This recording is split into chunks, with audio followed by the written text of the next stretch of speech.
Esi sveicināts Ikdienas maizes kanālā. Paldies par tavu atbalstu, abonējot Ikdienas maizes kanālu un nospiežot īkšķīti uz augšu pie katra video, ko klausies. Šoreiz tēma pārdomām pārskatiet savas prioritātes. Nāciet šurp pie manis visi, kas esat bēdīgi un grūtsirdīgi. Es jūs gribu atvieglināt. Mateja 11:28. Petersons izdevumā pārveido šo pantu. Ejiet kopā ar mani un strādājiet kopā ar mani, ādarinot mani, mācieties gudros žēlstības ritmus. Es neuzliku uz jūsu pleciem kaut ko pārāk smagu vai tādu, kas jums nedara. Sekojiet man, un jūs iemācīsieties dzīvot pilnīgā brīvībā un bez raizēm.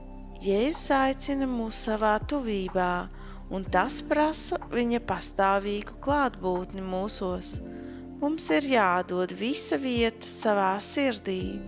Pārdomājiet līdzību par vīru, kurš atklāja dārgumu lauku, kas ir no Mateja 13:44. Viņš pārdeva visu, kas viņam piederēja, lai nopirktu lauku, kurā atradās dārgums. Tiklīdz esat atklājuši dārgumu, kas ir Jēzus pastāvīgā klātbūtne jūsos, jūs upurēsit visu, lai baudītu viņa klātbūtni visu laiku. Citiem vārdiem sakot, jūs pārskatīsit savas prioritātes un par savu augstāko prioritāti padarīsiet Jēzus klātbūtni. Jūs skatīsieties uz pasauli, apstākļiem un citiem cilvēkiem ar Jēzus acīm un galu galā atdarināsiet viņa uzvedību.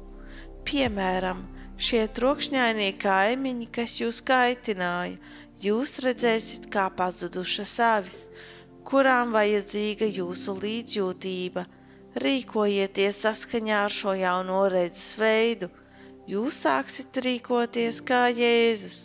Jāatzīst, ka šādas pārmaiņas jūsu dzīvē nebūs vieglas vai tūlītējas, bet katru reizi, kad jūsu rīcība būs saskaņā ar Jēzus rīcību, jūs izjutīsit gandarījumu un mieru sajūtu, jo esat izrādījis Jēzus mīlestību pret viņiem.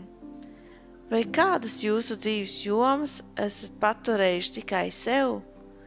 Atsakot Jēzum ienākt, viņš neliks jums atvērt durvis jūsu sirdī.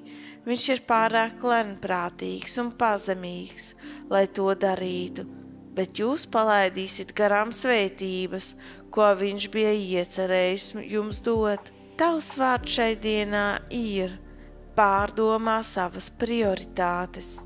Atceries, mēs esam tikai putekļi. Mums nav nekādas vērtības pašiem par sevi, bet tā Kunga acīs mēs esam cienīgi, īpaši caur Jēzu Kristu.